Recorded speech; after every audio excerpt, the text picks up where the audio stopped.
In this episode, I'll be talking with Cory Huff, the abundant artist, on how he developed some training courses to help artists live more abundantly.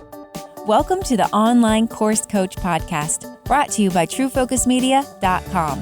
Whether you're a beginner or expert, this is the podcast for the latest in online course creation tips, news, interviews, and ideas. And here's your coach, Jeff Long. Welcome back to another episode, and I'm really excited to bring this interview to you because I came across Cory's website, which is theabundantartist.com, a while ago, and as I was looking at it, I was really impressed because, artists get a bad rap. It's easy for people to say, the starving artists, or they're all poor, they're all, can't make it.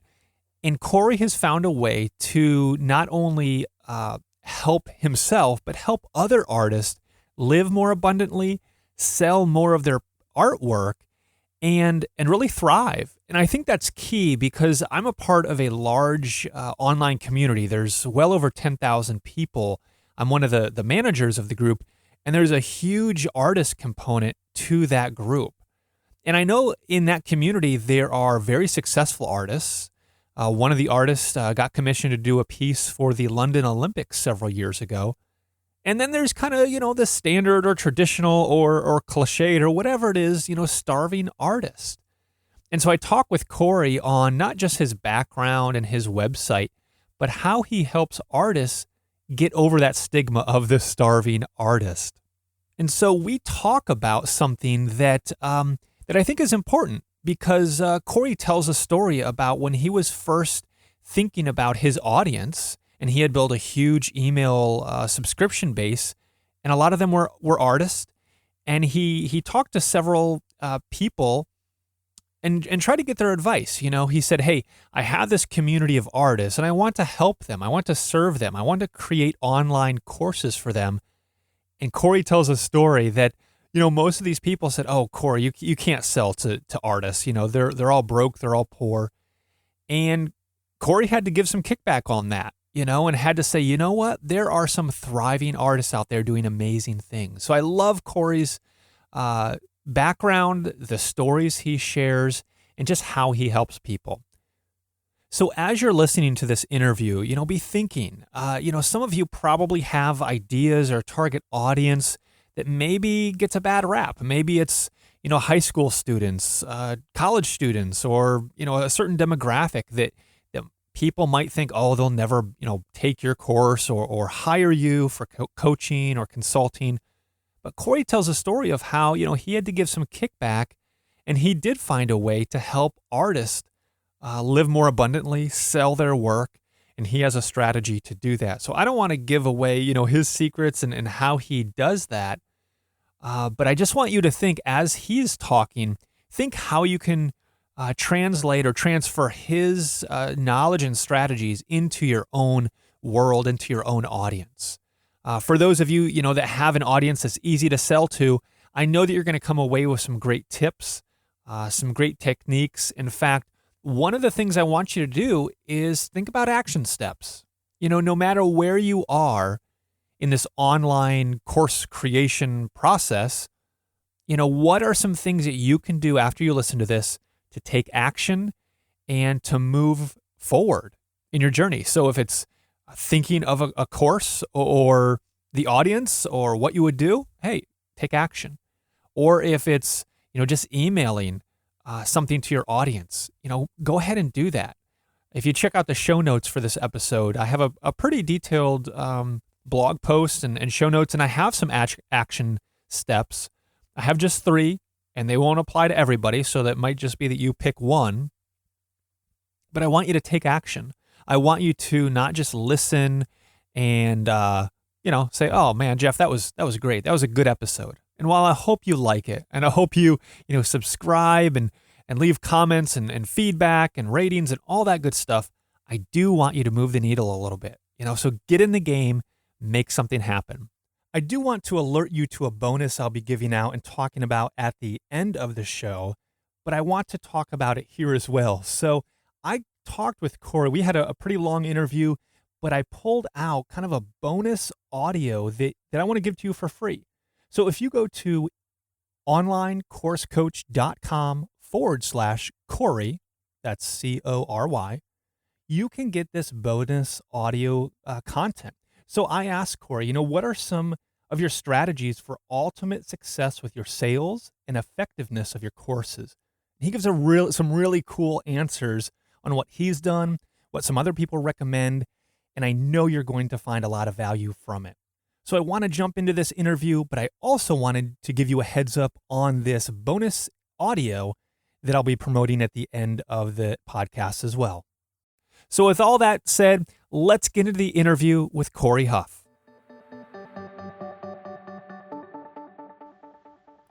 All right, I'm here with Cory Huff, and I'm really excited because Cory tackles a topic that just has a stigma with it, and it has to do with artists. So Cory, welcome to the show, and thanks for being on. Hey, Jeff. Thanks so much for having me. So Cory, tell me a little bit about your background and how that intersects with helping artists. Sure. So I run a website called theabundantartist.com where we teach artists how to sell their art online. As far as my background, I have a Bachelor of Fine Arts in theater. I was an acting major in college, went to the University of Utah. And all my friends were artists, painters, sculptors, performers, that kind of stuff. And when I got out of college, I took a job at an internet marketing company and learned a lot of stuff. It was in the early days, like shortly before Facebook released their advertising platform.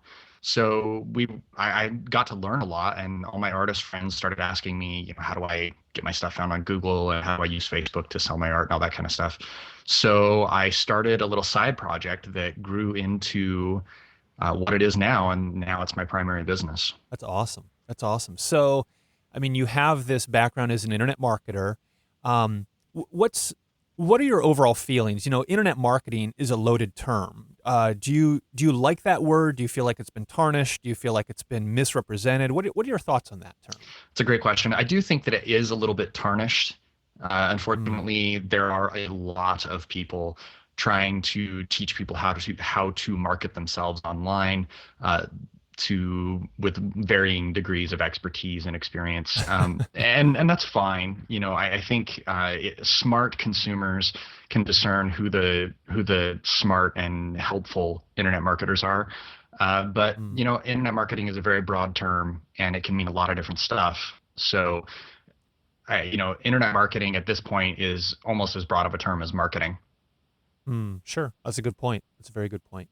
And I think with a lot of industries, like lawyers, for example, they get a bad rap. Let's be honest. Everyone, all the late night talk shows. Internet marketers are not as bad as lawyers. Come on. No. I'm going in a good place with this. Like, it's easy to lump everybody into a pile and say, man, all lawyers are terrible. Well, I know some awesome lawyers, and just because some are bad doesn't mean they all are. And so, just because, yes, some marketers are not good, some accountants are bad, but yeah, some are good. A lot are good. And so it's unfortunate that people kind of make those blanket statements. But so how did you're working at this internet marketing company, and you have the background and the college experience that you do.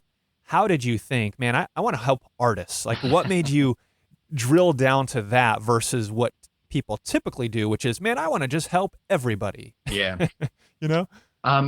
Initially it was really a very organic thing. All my friends were artists and performers, and they were asking me, hey, how can I get my art found on the Google search engine? And so I started writing blog posts as a side project, just, how internet marketing principles could be applied to art. And I started interviewing successful creative people out of my own curiosity, because my intention was to become a full-time creative myself.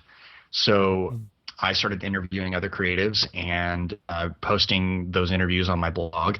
And over a couple of years, it sort of grew and grew and grew. And I had a pretty big mailing list and list of subscribers. And at some point, I realized that I could turn it into a real business if I wanted to. So I sort of structured my business in a way that I could work online, set my own hours, and also give myself time to pursue my own performing, as I do a lot of stage acting, Shakespeare and Greek tragedy and that kind of stuff.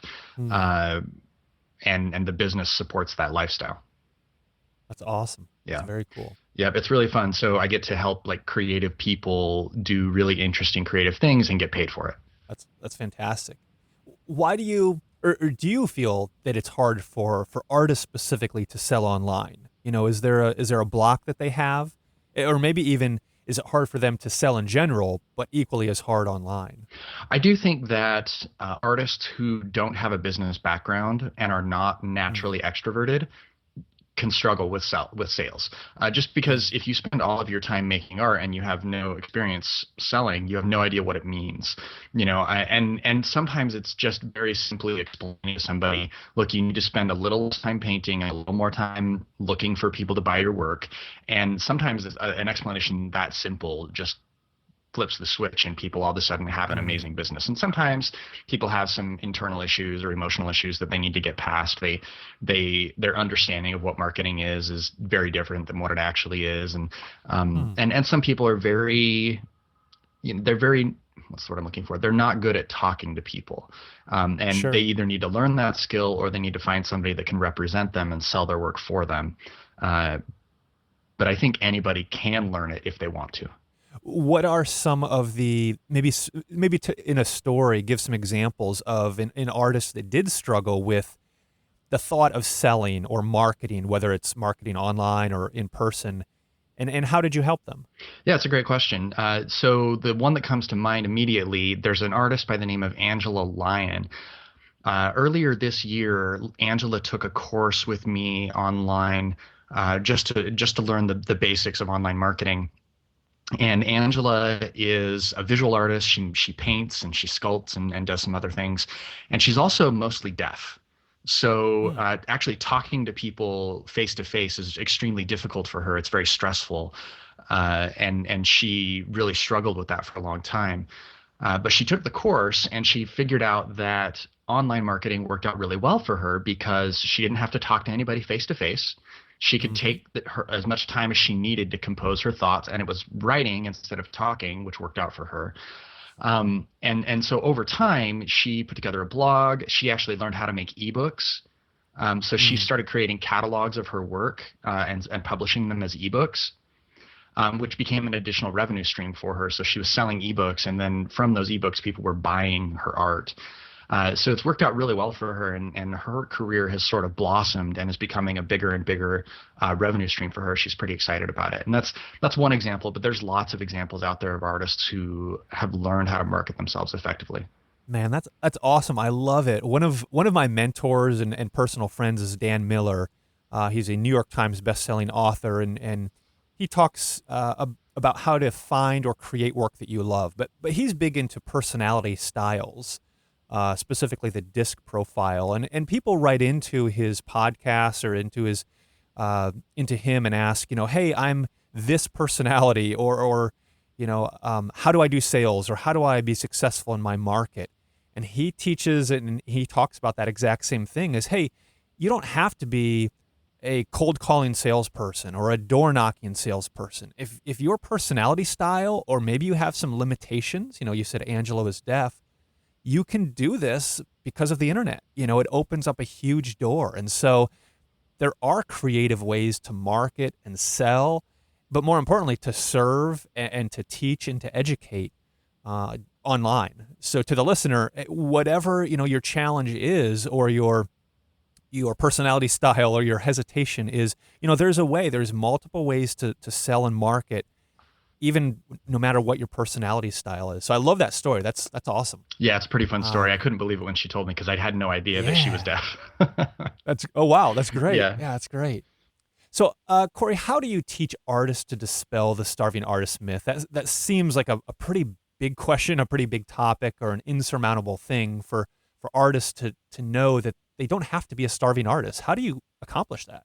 That's a great question. And I'll start by saying that the idea of the starving artist really is a myth. There are a lot Mm, of artists making a great living from what they do. Um, I'll give you a couple of examples. So, in my podcast, just yesterday, I was interviewing an artist named Flora Bowley. She's got a very successful art business. She not only does she sell original art, but she sells prints. She licenses her images for companies to put on their products. And she also teaches classes all over the world. She gets paid to travel all over the world and teach. And she and I were talking last night about how weird it is that there are so many artists who are actually doing really well financially, 6-7 figure businesses. But most artists and most art schools seem to have this idea that it's impossible to make a living as an artist. And probably the thing that I liken it to the most is the starting out entrepreneur. Starting a business is difficult, and running, selling art is an entrepreneurial endeavor. And most businesses fail, in my opinion, not because it's so hard, but because they don't necessarily take the time to learn how to do it. And that's where my work comes in. I teach artists how to market themselves, how to zero in on who their ideal collector is or their ideal client. We then help them figure out how to reach those people and how to close a sale. Right. Okay. And I do one-on-one coaching, and I have courses available for artists, but that's the gist of it. Tell me a little bit about the courses that you have online. What are their topics? And we'll start with that. Sure. So I've got a couple of entry-level courses that are relatively cheap. One is how to sell art on Facebook. Another one is how to sell art on Instagram. Those are both $25, and they're inexpensive courses that help artists get started and start to understand how the online world works and hopefully make a few sales. And then from there, our flagship course is called Authentic Marketing for Artists. And it's a big course. There's 20 modules. It takes about 8 weeks to complete. And it takes the artist from the beginning, from figuring out how to talk about your art, all the way through how to, what a good website is and how to blog about your art effectively, mailing lists, all that kind of stuff. And then we go into promotion, like how do you take your art and the marketing content you've created and reach out to magazines and other media and promote your work and get people to actually make a sale. Do you do any live classes, by the way? Yeah, I do a live version of the Authentic Online Marketing for Artists course a couple times a year. And when I say live, I mean I coach it over the web. Sure. I have done a few like weekend workshops live when I get invited to places, but my business is not built around doing live, in a classroom workshops. My business is built around online workshops. That's great. And that helps you be, location independent. And let's talk about that a little bit. Where have you been and where are you now? I mean, I know the answer, but I think it's a cool story. And so I want to set that up for you. Sure. How has that allowed you to travel? Yeah, so it's pretty funny because I grew up in a trailer park in Utah, not ever thinking that I would get to travel or go places. Yeah. But last summer, my wife and I took our first month-long, almost a month, about 3 weeks trip to the East Coast of the United States. We actually started in Prince Edward Island, Canada, where the Anne of Green Gables books are from, for those who are wondering.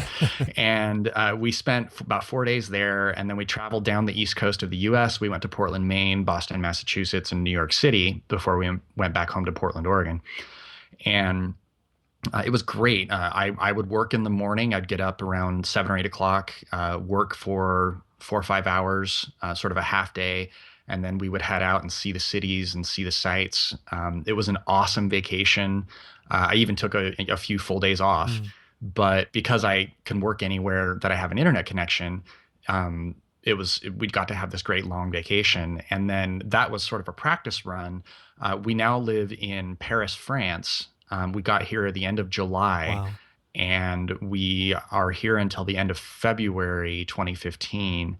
And then we have a trip planned to Morocco and then the UK. And then we head back to the States in the spring. That's awesome. So it's pretty great anywhere that we have an internet connection. That's fantastic. Yeah, and I love that because you're doing what you love and what you're gifted at, and you get to teach people and more importantly help people succeed. That's the ultimate thing, and your reward is you get to live location independent. You get to decide where you want to live, and so to the listener, there's hope or that's encouragement, because if you have even just an idea of, hey, I could teach some topic or something, or I could help other people and serve them in some way, there's opportunities there, and Cory is living proof that there's that, even with a topic as seemingly difficult as, helping artists dispel that starving artist myth, which we found out, isn't necessarily a true thing, that starving artists aren't always starving and don't have to starve,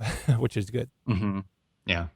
It's funny because everybody, when I started this business, I went to these, I was trying to learn as much as I could about running a business. And uh, I went to this really high level mastermind with some pretty well known entrepreneurs. And they were like, oh, you can't build a business around teaching artists Mm, and all this stuff. And there are, every year, about 25 to 30,000 people that graduate from art school every year. wow.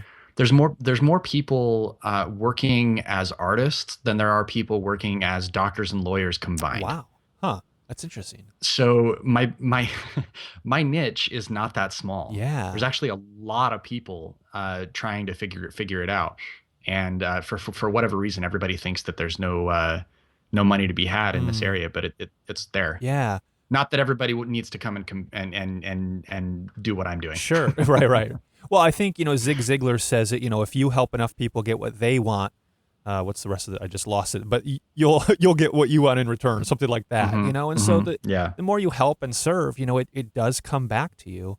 And I think that's pretty cool. I think it's really important that you know your market, and you know that there are X amount of artists graduating, and it's more than doctors, and all that, because a lot of times when people think about their course, they don't really know who their target market is, or they don't know how big or small it actually is. They kind of Hmm. guess, like, oh, I want to help blah blah blah, and they just kind of throw it out there. So I think to the listener, know your target demographic, know who they are, what they're about, build a persona, and kind of target that persona that you build, or that avatar that you build. Yeah. I really do want to emphasize that my business grew very organically. I Mm, did not know those numbers when I started. okay.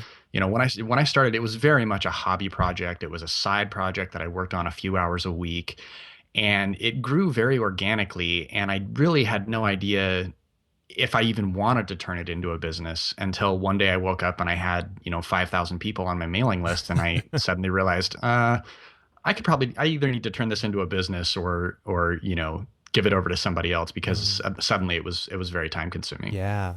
No, that's good. How did you find, did you get people asking the same questions, or how did you think, wow, I have this 5,000 person mailing list and it is time consuming? What were some of the clues or keys of what you could do to better help them? Probably the smartest thing I ever did, and I wish I could remember who I got this trick from. It might have been Jason Van Orden from Mm, Internet Business hmm. Mastery, but I sent out an excuse me, I set up the confirmation email in my autoresponder when somebody signs up for my mailing Hmm. list. The final email that they get says, "Hey, thanks for joining the mailing list. What's the number one thing you're struggling with right now?" Mm, hmm. And I have thousands and thousands of those responses now, and people just say, "Hey, I'm struggling with this," Mm, and so I would just write blog posts around that, and I would create my courses around those questions. that's good. And that's pretty much how I built my courses. People would say, "I want to know about this," and I would either write a blog post or I would create a course. Right. It's amazing how, in a way, easy it is when people tell you their problems, because then you can create solutions. And I think, I'll talk about this in future podcasts. Just that very thing of asking, hey, what are you struggling with? What's your problem? What's bothering you? And yeah, when people tell you, it's a fast track to success, because you don't have to guess. You don't have to think of, man, what if I created a course about, and then you throw a dart at a dartboard or something, just Hmm. trying to pick something out of thin air. And so, man, that is very good advice that you got. So I'm glad you took that, and it looks like you've had a lot of success with that. What are some struggles you see with people that take a class, whether it's online or whatever, versus engaging the material and truly learning from it? It's almost like there's information overload, and we all Hmm. sign up for these classes and never take them. How do you get past that? Yeah, so I think there's two aspects to that. There's the customer who signs up for the course, and then there's what you do as the course teacher.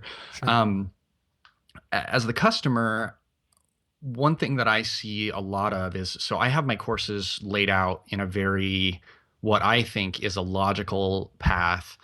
And I have each piece in a small chunk, 10 to 15 minutes of instruction with an action that you go do. And I see a lot of people go in and they just like pick bits and pieces of the course and they don't go through it linearly. And Mm. so it doesn't make sense. They come in and they ask about something that's in, module 10 when they haven't done the homework from modules 3 and 4. And so it doesn't make sense to them because they haven't gone through it. And or they go and they watch everything. They listen to all of the content and all the teaching, but they don't actually do any of the homework. They feel like Mhm. they've learned something. They feel like they took action because they listened, but they didn't actually go implement what they learned. So it's like they didn't learn it at all. It doesn't benefit you at all if you don't implement. And my own personal the way that I do classes now is, if I'm watching a video and a guy says, go do X, Y, and Z, I will pause the video right there and then go do that. Mm. Because if I won't, like, if I don't stop right then, I won't do it. Mhm. So I will always just stop whatever I'm learning and go implement something. And then if I figure out, oh, actually, I might need to watch a little more so I can figure out how to do this, then I'll go back. But Right. it's the taking action is what actually grows your business and moves you forward. And then on the other side of it, with people who are offering classes, this is something that I had to learn the hard way. When I did my first online course on how to sell art, I threw everything at the wall. I had like 15 hours worth of video, and I did it all in like 2-hour chunks. And I mean, it was crazy. And looking back on it, there's, no wonder nobody completed anything, because Mm. it was so overwhelming and so impossible. And I got advice from my friend Brianne Dyke to break that down into more manageable chunks. Yeah. And that was when I started seeing people have massive success with my classes. Mm. That's good. I read a report recently that said, or a study, I should say, that said they surveyed and did all this research, and they found that kind of this 12-minute mark for online learning is kind of, it's not the limit, but it's kind of your sweet spot. If you Hmm. can go up to that 12-minute and have 12-minute modules or chunks or lessons or segments or whatever you want to call them, that's where you'll find the most success, because those lessons that are an hour long, I mean, people just, we're all busy and they don't feel as accomplished. If they can watch, if there's 5 12-minute segments or videos and they knock one out, they're like, man, that was pretty good. Like I Hmm. I got one of them done, I'm going to do another one. Yeah, and it's so um, funny. I mean, this is why you have in the university, this is why you have professors and teachers, and then you have adjunct professors, right? mhm. And quite often the adjunct professors have all of the technical knowledge, right? Like they know how to do whatever it is in their whatever they're in the field of so well, but they're maybe not necessarily great at teaching it. Mm. Because they know so much, they don't understand how difficult it is for the student to get to that point. Yeah, Yeah. absolutely. And I think you bring up another good point a couple minutes ago about how you want your students to take action, and that is key, and that is one of the missing things I see with people when they create online courses is, they make whatever the course is and they try to pack everything into it. So it's, a 10-hour course with blah blah blah, but there's no homework. There's no way for the student to actually do the thing, to Hmm. prove that they learned it. And in this, kind of microwave society where we want results now, we do think that, oh, just watching will translate into extreme knowledge. And there is you do gain a lot of knowledge from learning from the instructor, from the teacher, from the expert, but it's the doing, the application. Both my parents are college professors and have been teachers all their life. And sometimes I think we forget, what the education sector has been doing for For hundreds hundreds of and thousands years. of years, and we think that online somehow that doesn't apply. Yeah, people Um, learn the same regardless. exactly, Yeah. exactly. So it's something that whenever I coach, somebody, that's something I always ask is, what's the engagement piece or the homework piece, or how do they prove to themselves that they learned it? Not that they'll always do it, but I think the more that we can reinforce that, I think people will start to become or start to expect it and then do it. And then they'll actually learn, which is the whole point. Yeah, I'm actually really excited about the emergence of self-hosted learning management platforms. Mm-hmm. I'm actually moving all of my courses into a learning management platform early or later on this year, early next year, Nice. so that I can actually set it up so that people can't get to the next material until they great. complete the homework. That's great. I'm going to drive my students nuts, but Right. but my experience is that the more my students complete the homework and do the work and get results, the better that is for my business, because they're going to see results and they're going to tell their friends because they're so excited. And then I'm going to get more referrals. Yeah. And I'm so glad you're doing that. And this is the reason why I love this podcast is, I want to bring on people like you, Cory, that truly care about your audience. You want them to learn and you want them to succeed.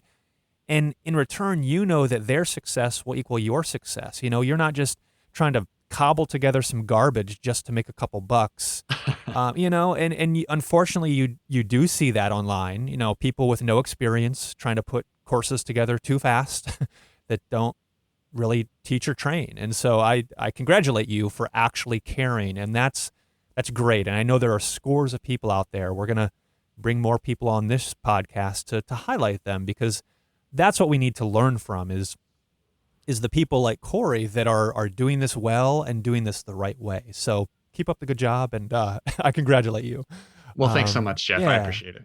So what platform are you currently using, or what are you going to be using for your learning management system?